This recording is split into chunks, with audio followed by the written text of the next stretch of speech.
The rural city of Ayr is located in the dry tropics of North Queensland. Ayr, in the Burdekin Shire, is known as the powerhouse of sugarcane production. The location of this town implies complete exposure to the Great Barrier Reef catchment area, which means the natural resource management that takes place in the Burdekin Shire relates heavily to issues such as sediment runoff, eutrophication, and air pollution. Political, economic, and cultural values heavily influence the management of land and natural resources in this area. An assessment of the socio-political attitudes towards sustainability can empower effective policy making and governance for the environment, people, and the economy of Ayr. Group F examined 3 criteria in the township of Ayr to determine the town's sustainability performance.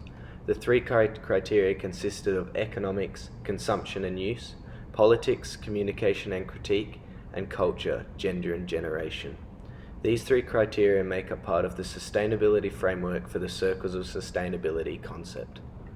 The qualitative data collection methods for this study included visual observations and collection of local media and advertisements over a period of 5 hours.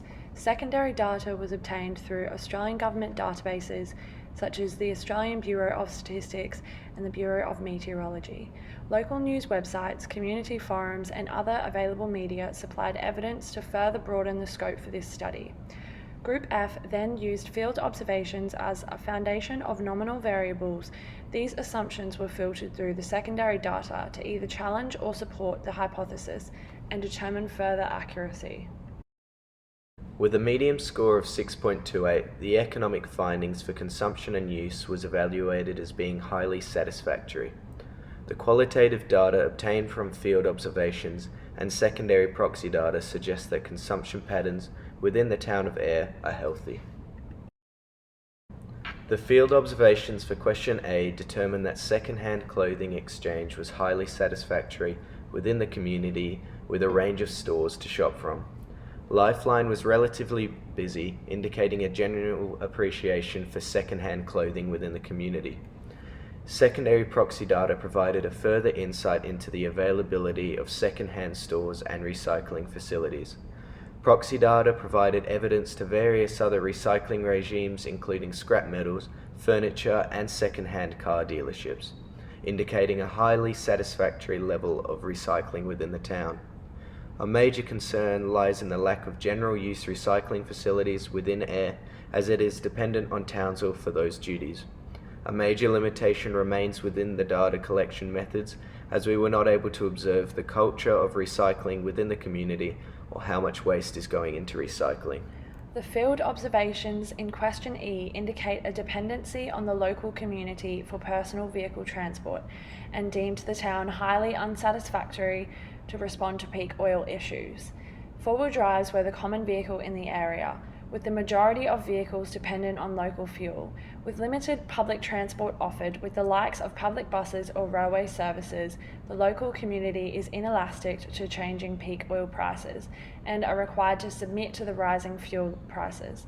Secondary data provided a further insight into the unavailability of alternative transport methods around the town, with only a taxi service and a bus hiring company being identified in the area. One electric car charging station was identified within the town, which means there is limited availability for other environmentally progressive transport alternatives.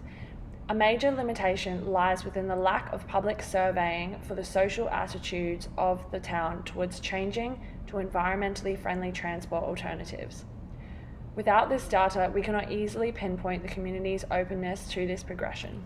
The field observations for question C identified that the number of necessary goods and services within the town for good living was vibrant. Several white goods stores were identified in the town centre, with the likes of commercial stores such as Harvey Norman and others with a wide range of supplies. Utility service stores and goods stores such as Woolworths and Coles were present in the town. Online goods and services websites provided us with a wider range of stores for our secondary proxy data. Many trade services have been identified, including plumbing, electricians, and carpenters. Being a farming, hands-on community, there's no lack of physical services within the town, with many apprenticeships displayed on Seek and Yellow Pages. A limiting factor is what the community constitutes as the amount of goods or services necessary for good living, therefore making this question very subjective in the eyes of the author, as we are not able to quantify what good living means. With a medium score of 6.225, the political findings for communication and critique was valued as being highly satisfactory.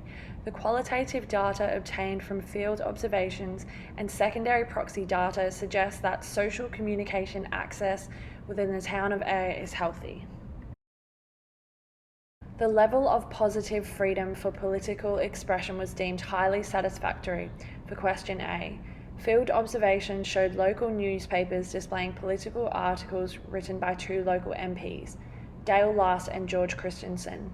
Secondary proxy data was identified online with the Burdekin Community Association website, advertising AGM meetings and private council meetings where the minutes were publicised. The data collection was limited as the political scope was determined to be centre-right and centre-left, which could create hostility towards the far left or far right political views. Field observations for question B allowed us to identify that the level of broadcasting networks, news outlets, and public communications expressing relevant information was vibrant. Local radio was publicly broadcasted via speakers in the main street. Tourism booklets could be found in information centres, providing extensive advertisement for local business, and newspapers from various companies could be found in most cafes.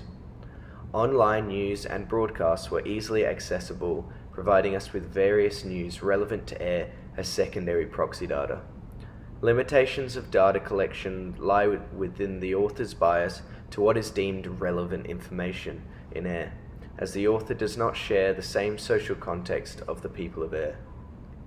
Observations of question C, open access to radio, internet and other social communications, were determined to be satisfactory in the Ayr region, as there was a public broadcast of local radio in the main street and free Wi-Fi in the cafes. Through further analysis of secondary data, Ayr was determined to have poor levels of Wi-Fi connectivity indicated by the 12 reports of outages in the last 24 hours, according to the Telstra website. The limitations with this particular question were that Group F were unable to find secondary data for community reliance on adequate internet connection, and the Telstra outage reports may have been related to a lack of basic troubleshooting skills. With a medium score of 6.4, the cultural findings for gender and generation was evaluated as being highly satisfactory. The qualitative data obtained from field observations and secondary proxy data suggests that gender and generational well-being is adequate within the town of Ayr. This criteria rated the highest out of our designated sustainability criteria and is an indication of the tightly knit community that we observed. The field observations for question A included collecting newsletters from the BCA and assessing the share of employment across genders and generations. The BCA employs predominantly women as seen on the brochures. An adequate representation of both men and women was seen in public. Analysis of ABS 2016 census data was used as the secondary proxy data. An assessment was made of the separation of domestic and childcare responsibilities across genders, as well as the average of coupled parents both working full-time. Gauging adequate data for this criteria was limited in some aspects such as social values, acceptance of gender equality, and LGBT persons.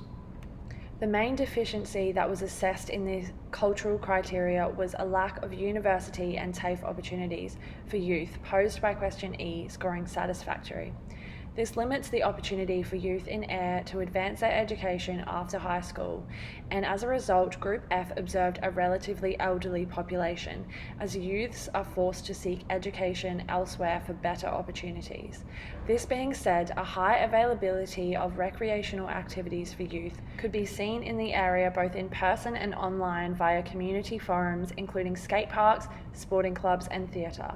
A notable limitation of this question was that youth is defined as ages 15 to 24, and our field observations were collected during school hours, so a portion of the focus group were in school. This may have contributed to a lack of youth representation in the urban area. The availability of aged care in Ayr was observed to be vibrant due to the strong presence of BCA in the main street, as well as a number of aged care facilities in the urban area. BCA offers services to help aged residents stay in their homes for longer before moving to an aged care facility. This was supported by secondary data. These services included bus transport to and from health and wellbeing appointments, domestic assistance, home maintenance, and home modifications such as access ramps. Further analysis of secondary data indicated there are 10 private aged care businesses, portraying a strong importance of the elderly within the community. The collation of data supported the assumption that the aged care in Ayr was vibrant.